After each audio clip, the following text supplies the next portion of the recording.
Hello friends, आज हम बात करेंगे ऑप्शनल के बारे में। इसके लिए मैंने जो कोटेशन पिक करी है वो है never hide things from hardcore thinkers, they get more aggravated, more provoked by confusion than the most painful truths.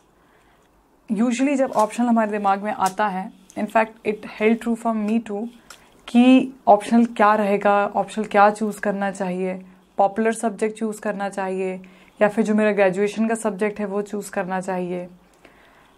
Optional के लिए क्या मेरी बैकग्राउंड तैयारी होना चाहिए, कौन सा ऑप्शनल ज़्यादा सक्सेसफुल है, किस ऑप्शनल से मार्क्स हमेशा अच्छे आते हैं।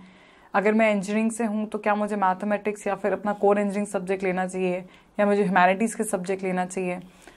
क्या ह्यूमैनिटीज़ के सब्जेक्ट लेने से, फॉर दैट मैटर हिस्ट्री या ज्योग्राफी लेने से मुझे पेपर 1 में जो भी एडवांटेज मिलेगा, पब्लिक एडमिनिस्ट्रेशन से पेपर 2 में एडवांटेज मिलेगा, तो क्या इस तरीके से मुझे अपना ऑप्शनल का चुनाव करना चाहिए। जैसे कई सारे डाउट्स हैं जो आपके दिमाग में आते रहते होंगे, और एक बार अगर ऑप्शनल पिक कर लिया है तो उसको फिर how should I prepare that. तो पूरा ऑप्शनल सिलेक्शन से लेकर ऑप्शनल में आपको कैसे एक्सेल करना है, और 500 मार्क्स का जो आपका ऑप्शनल है जो कि एक गेम चेंजर हो सकता है आपकी फाइनल रैंक के लिए, हाउ टू टैकल दैट, तो उस पूरी बात पे हम आज चर्चा करेंगे। तो सबसे पहले तो कि ऑप्शनल, तो there are 2 papers of optional subject. आप में से जितने भी लोगों ने यूपीएससी के नोटिफिकेशन को देखा होगा तो आपके पास 2 पेपर होते हैं ऑप्शनल सब्जेक्ट के, पेपर 6, पेपर 7, 250 मार्क्स ईच। तो 250 मार्क्स इंटू 2, तो आपका 500 मार्क्स का ऑप्शनल होता है, और आपको 3 आवर्स मिलते हैं, जैसे कि आपको यूजुअली हर पेपर में मिलता है ऑप्शनल के पेपर को लिखने के लिए। अगर हम इंजीनियरिंग ऑप्शनल की बात करें तो आपके पास इलेक्ट्रिकल, सिविल और मैकेनिकल, तो ऐसे कुल मिला के आप देख सकते हैं कि आपके पास काफ़ी सारे ऑप्शनल्स हैं, जिसमें कि आप चाहें तो लिटरेचर का ऑप्शनल, साइंस प्लस ह्यूमैनिटीज़ का ऑप्शनल और इंजीनियरिंग का ऑप्शनल। फिर हम यूपीएससी के नोटिफिकेशन पे वापस जाते हैं। तो यूपीएससी का नोटिफिकेशन कहता है the scope of the syllabus for optional subject papers for the examination is broadly of honors degree level, that is level higher than the bachelor's degree and lower than the master's degree. In the case of engineering, medical science and law, the level corresponds to the bachelor's degree. तो आप देख सकते हैं जो आपसे degree of difficulty expect जो की जाएगी वो इंजीनियरिंग, मेडिसिन और लॉ के लिए बैचलर्स डिग्री, और बाकी जितने भी जो पेपर्स हैं उसमें आपसे ऑनर्स लेवल तक का आपको डिफ़िकल्टी लेवल एक्सपेक्ट किया जाएगा। अब हम देखते हैं कि स्टैटिस्टिक्स क्या कहते हैं ऑप्शनल के बारे में। तो ये जो डेटा है ये मैंने फिर से 68th जो यूपीएससी की एनुअल रिपोर्ट है उसमें से पिक किया है। तो चलिए हम देखते हैं कि distribution of candidates who appeared vis a vis recommended, मतलब जिनका फाइनल सिलेक्शन हुआ है in the civil services mains examination 2016। तो अब हम देखते हैं पहले तो कि लिटरेचर के सब्जेक्ट्स के साथ कैसा परफॉर्मेंस रहा है। तो बोडो लैंग्वेज एक कैंडिडेट ने इसको अपीयर किया है और ही हैज़ बीन या she has been recommended also, तो देखिए सक्सेस रेट 100% है। संथली में आप देखिए 2, तो 50% है। बंगाली में 4 लोगों ने लिया, एक का रिकमेंडेशन हुआ तो 25%। एसएमईज़ की हम बात करें तो 5 लोगों ने लिया, एक का हुआ 20%। सिंधी अगर हम लैंग्वेज की बात करें तो 5 लोगों ने लिया, एक का हुआ फिर से 20%। मेडिकल साइंस आप देख सकते हैं कि काफ़ी लोगों ने लिया है, 368 लोगों ने लिया है, 61 लोगों का हुआ तो 16%। कन्नड़ा लैंग्वेज 154 लोगों ने लिया है और 24 लोगों का इसमें सिलेक्शन हुआ है तो 15। Psychology 15, Manipuri language 15, Sanskrit language 15, botany 14, Hindi language 12, Malayalam language 12, animal husbandry and veterinary sciences 11, zoology 11, mechanical engineering 11, anthropology 11। अब आप देखिए तो जिसको हम बोलते हैं सीमिंगली, अगर आप इस तरीके के मैथ्स के साथ जाएंगे तो आप देखिए anthropology one of the most sought after option होता है, तो आप देख सकते हैं इसका सक्सेस रेट है 11। फिर आप जाइए public administration, another popular subject, तो 1506 लोगों ने अपीयर करें और 160 का सिलेक्शन हुआ तो 10.6%। फिर आइए हम फिजिक्स की बात करते हैं तो 9.9, chemistry 9.5, agriculture 9.3, electrical engineering 8.9, political science another एक बड़ा ही पॉपुलर ऑप्शनल है, तो आप देखिए 8.8, management 8.5, commerce and accountancy 8.3, economics 8.2, sociology जो मेरा भी ऑप्शनल रहा है और आप देखिए कि उसका भी success rate 8.1, Tamil language 7.8, mathematics 7.1, Telugu language 7, geography 5.9, Marathi 5.6, philosophy 5.2, English 4.8, Punjabi literature 4.3, history 4.2 another आप देखिए बड़ा ही पॉपुलर सब्जेक्ट है 4.2, Maithili language 4, law 3.8, Urdu language 3.3, Gujarati 3.1, civil engineering 2.5, geology 2, Sindhi language 0, Oriya 0, statistics 0। तो आप देखिए जो यूपीएससी का जो ऑब्जर्वेशन रहा है, उन्होंने बोला है कि geography was the most preferred subject among the optional subjects chosen by candidates, followed by sociology and public administration। तो ये आपने देखे कि ये 3 पॉपुलर ऑप्शनल हैं। Amongst the subject opted by 100 or more candidates, the highest percentage of successful candidates had opted for medical sciences। अब आप खुद देखिए, followed by psychology and literature of Kannada language। तो आप देख सकते हैं कि इस तरीके की ऑब्जर्वेशन को अगर आप सिर्फ मैथमेटिक्स के हिसाब से अगर आप अपना ऑप्शन चूज करते हैं कि क्या सब्जेक्ट पॉपुलर है, क्या सब्जेक्ट पॉपुलर नहीं है, तो आप देख सकते हैं कि it can be a catastrophic event for you and for your probability of success in the civil service examination, क्योंकि मैथ्स के अकॉर्डिंग आप अपना सब्जेक्ट का चुनाव नहीं कर सकते हैं। आपने देखा कि सक्सेस रेट्स कितनी हैपहज़र्ड हैं और जो आपका पॉपुलर कंसेप्शन होगा कि एक optional can fetch you better marks and others can not, I think वो मिथ काफ़ी हद तक ब्रेक हुआ होगा इस तरीके के रेवोल्यूशन से। As far as academic backgrounds of the recommended candidates are concerned, 59.3 were from engineering, तो करीब 60% जो रिकमेंडेड स्टूडेंट है वो इंजीनियरिंग का है।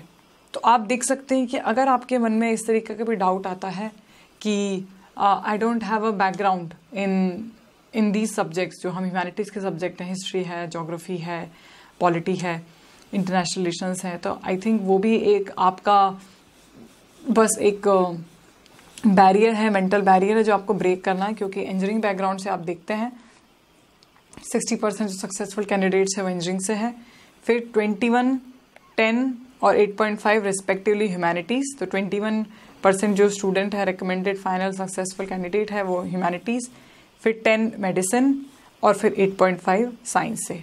हाउएवर आप देखिए कि जो 84.7% जो optional subjects opted by the recommended candidates for related to humanities, तो आप देख सकते हैं कि जो लिटरेचर और लैंग्वेजेस हैं तो करीब 85% जो सक्सेसफुल कैंडिडेट्स हैं उन्होंने ह्यूमैनिटीज़ अपने सब्जेक्ट्स में लिया है, followed by 6.8 in science, 5.4 in medical science and 3.1 in engineering respectively। This shows that most of the candidates have made a cross domain shift from their original stream। तो देख सकते हैं कि engineering, science, medical sciences जो students हैं उन्होंने humanities की तरफ शिफ्ट किया है। और इस तरीके की बात से आपको एक और चीज़ आप ध्यान रख सकते हैं कि अगर मान लीजिए जैसे मेरा ऑप्शनल सोशियोलॉजी था, मैं इंजीनियरिंग बैकग्राउंड से थी, आई पिक्ड अप सोशियोलॉजी क्योंकि जब मैंने उससे पहली बार उसका सिलेबस देखा, लास्ट के क्वेश्चन पेपर्स देखे, तो एक मन से I hope you all would agree कि एक ऐसा लगता है कि नहीं दिस इज़ डूएबल, मतलब मुझे I am not feeling repulsed by this optional, by this whole exercise of reading this optional. और बिल्कुल आप इस चीज़ को मैं बहुत स्ट्रांगली बोल सकती हूँ कि जब मैंने दूसरे ऑप्शंस पिक करे थे, बी इट आपका पब्लिक एडमिनिस्ट्रेशन या ज्योग्राफी या हिस्ट्री, तो मेरे लिए वो एक तरीके से बोझ था, मतलब मैं उसको देखती थी और I used to feel repulsed by the whole syllabus को देख के कि नहीं ये तो बड़ा बोरिंग है, या ये मैं पढ़ नहीं पाऊंगी, या मुझे इसमें मज़ा नहीं आ रहा है। तो आई थिंक ये आपका एक मेजर जो एक गट से आपकी फीलिंग आती है किसी भी चीज़ को देख के, एक बहुत ही रूडिमेंटरी लेवल पे लाइक और डिसलाइक जो आता है, तो उसको आप ध्यान में रख के मुझे लगता है that would be the best way to जज फॉर योर सेल्फ कि क्या ऑप्शन आप पिक कर सकते हैं और सस्टेन कर सकते हैं फॉर अनदर 2 years, क्योंकि आपको वो ऑप्शनल कम से कम 2 साल तक तो पढ़ना ही है। 1 साल जब आप खुद पढ़ेंगे और 1 साल जब आपका एग्जाम का प्रोसेस चलेगा। अगली हम बात करेंगे द 3 गोल्डन फिल्टर्स जो आपको हेल्प कर सकते हैं किसी भी एक ऑप्शनल को चूज करने के लिए। तो पहला, और I would also say that जो 1 2 3 जो मैंने ऑर्डर दिया है, क्रोनोलॉजी दी है, इसको आप बिल्कुल उसी से ही अपना ऑप्शन का सिलेक्शन करेंगे। वो सबसे बेस्ट तरीका होगा जो आपको डेफिनेटली सक्सेस दिलाएगा इस एग्जामिनेशन में। तो सबसे पहले कि do you love the subject. देखिए, ये एक मेजर आपका मेजर एक क्राइटेरिया होना चाहिए to pick up a subject, क्योंकि माय डियर फ्रेंड्स, पहली बात तो ये है कि वो ऑप्शनली आपको आर या पार लगाएगा इस एग्जामिनेशन में, और दूसरी बात ये कि आपको वो ऑप्शनल व वो सब्जेक्ट पर्टिकुलर डिसिप्लिन कम से कम 2 साल पढ़ना पड़ेगा। और हो सकता है कि आपका जो फर्स्ट अटेम्प्ट रहे या सेकंड अटेम्प्ट रहे आपको अपनी पसंदीदा रैंक ना मिले, पसंदीदा सर्विस ना मिले, तो आप फिर से जब you will take the exam again, तो भी आप देखेंगे कि वही जो ऑप्शनल है, क्योंकि जब हम आगे और इस पर बात करेंगे स्पेसिफिकली, तो जो जीएस का जो आपका स्कोर रहता है वो 1000 मार्क्स में से जो आपका हाईएस्ट स्कोर भी रहता है वो 470, या ये टॉपर्स की हम बात करें, एवरेज स्कोर की हम बात करें तो 430 आप मान के चलिए, 430, 435, 440, जिसको हम थोड़ा अबव एवरेज स्कोर कहते हैं। लेकिन ऑप्शन में अगर आप देखिए तो आपके पास स्कोप रहता है कि आउट ऑफ 500 आप 320, 330 और मैथमेटिक्स जैसे ऑप्शन तो 370, 360 तक भी आप टच कर सकते हैं।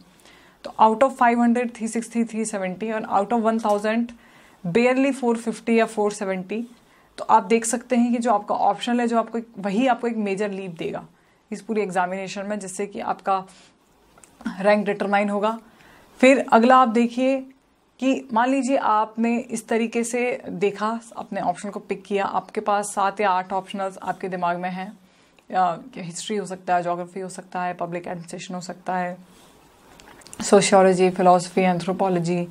अगर आपने बहुत अच्छे से अपनी इंजीनियरिंग करी है and if you are really up for ये मैथमेटिक्स या फिजिक्स सब्जेक्ट है, तो आप बिल्कुल उनको भी पिक कर सकते हैं, but then you have to be really good at it, क्योंकि वो टेक्निकल सब्जेक्ट्स हैं, तो उसमें आपको ऑफ कोर्स मेहनत की ज़्यादा ज़रूरत रहती है। फिर जैसे ही आपका एक क्राइटेरिया हुआ है और मान लीजिए आपके पास 4 या 5 ऐसे ऑप्शंस हैं जो आपको ठीक ठीक लग रहे हैं, आपको ऐसा लग रहा है कि इट इज़ डूएबल और आपको उनको पढ़ने में अच्छा भी लगेगा, तो आई थिंक जो नेक्स्ट आपका criteria just to filter out options would be the length and breadth of the option. मान लीजिए अगर आपको ज्योग्राफी भी अच्छा लग रहा है, सोशियोलॉजी भी अच्छा लग रहा है, फिलोसफी भी अच्छा लग रहा है, तो आप देखिए कि ज्योग्राफी का ऑप्शनल, ज्योग्राफी का जो सिलेबस है इट इज़ वास्ट, तो लेकिन पहला क्राइटेरिया होने के बाद ही हम ये सेकंड लगाएंगे। If you like geography the most और आपको कोई कंफ्यूजन नहीं, तो pick geography and go about it. लेकिन मान लीजिए उसके बाद भी अगर आप डबल थिंकिंग आपकी चल रही है, तो फिर आप देखिए कि वो सब ऑप्शनल कितना बड़ा है। अगर 2 ऐसे ऑप्शनल आपको दोनों अच्छे लग रहे हैं, आपको दोनों पढ़ने में मज़ा आ रहा है and one of the optional is shorter, तो of course go for it, क्योंकि हो सकता आप इससे आप अपना बाकी जो आपका समय बचेगा आपके ऑप्शनल से आप अपने जीएस में लगा सकते हैं, आप ऐसे में लगा सकते हैं, आप अपने और भी जो आपका वीक एरिया है, मान लीजिए एथिक्स, आपको केस स्टडीज़ में दिक्कत आती है, तो उसमें अपना समय लगा सकते हैं ऑप्शनल से जो बचा हुआ। तो ये आपका दूसरा क्राइटेरिया रहेगा। और जो तीसरा क्राइटेरिया जो आपका रहेगा वो रहेगा quality of coaching available. My dear friends, it will be very important कि आप जो भी ऑप्शनल पिक करें उसमें ऑलरेडी एक डिसेंट लेवल पे कोचिंग मटेरियल अवेलेबल होना चाहिए। And I find it very crucial, क्योंकि मैंने आपको पहले ही बताया, हमने पहले पढ़ा कि ऑप्शनल में आपसे ऑनर्स लेवल तक का डिफ़िकल्टी लेवल एक्सपेक्ट किया जाता है। एंड आप देखेंगे जब अपना ऑप्शनल पढ़ेंगे कि आप बहुत सारी बुक्स भी अगर खरीद लेंगे तो हर बुक में कुछ कुछ पोर्शन ही आपको अपने ऑप्शनल का मिलेगा। जैसे मान लीजिए एक रिजर की बुक आती है मेरे और सोशियोलॉजी ऑप्शनल के लिए, तो उसमें आपको सोशियोलॉजिकल थिंकर्स मिलेंगे, वो भी 3 या 4। तो आप ऐसी 8 या 10 किताबें खरीदेंगे, उसमें से 3 या 4 आपको सिर्फ चैप्टर्स आपके काम के रहेंगे। और उसके बाद जो आपका पेपर 2 रहेगा, जैसे I can speak for sociology, तो वो इंडियन सोशियोलॉजी है, अप्लाइड सोशियोलॉजी है।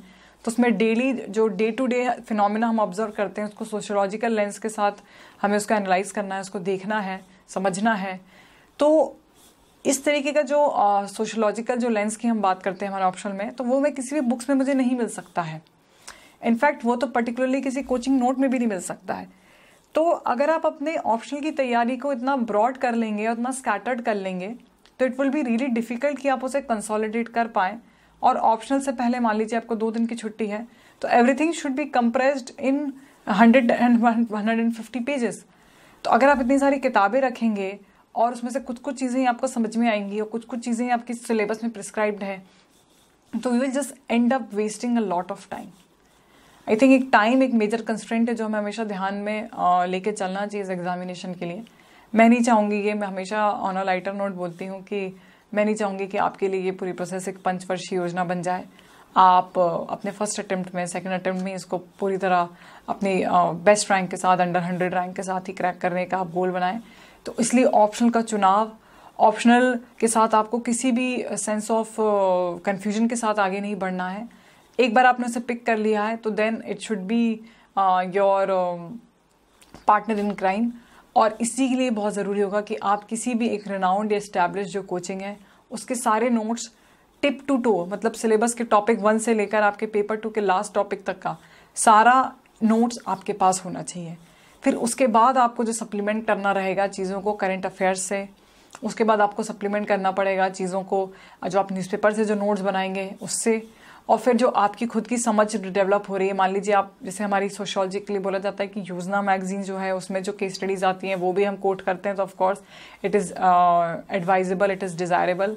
और उसके बाद जो EPW में भी काफ़ी सारी सोशोलॉजिकल थ्योरीज आती हैं जो कंटेम्प्रेरी सोशोलॉजिस्ट हैं वो बात कहते हैं। जो भी मान लीजिए इंडिया में जो अग्रेरियन क्राइसिस है उस पर बात कहते हैं, या इंडिया में जो मान लीजिए सबरीमाला का टेम्पल का इशू चल रहा है, आज या 2 दिन में सुप्रीम कोर्ट उस पर बात कह रहे हैं, अपनी जजमेंट रखने वाले हैं।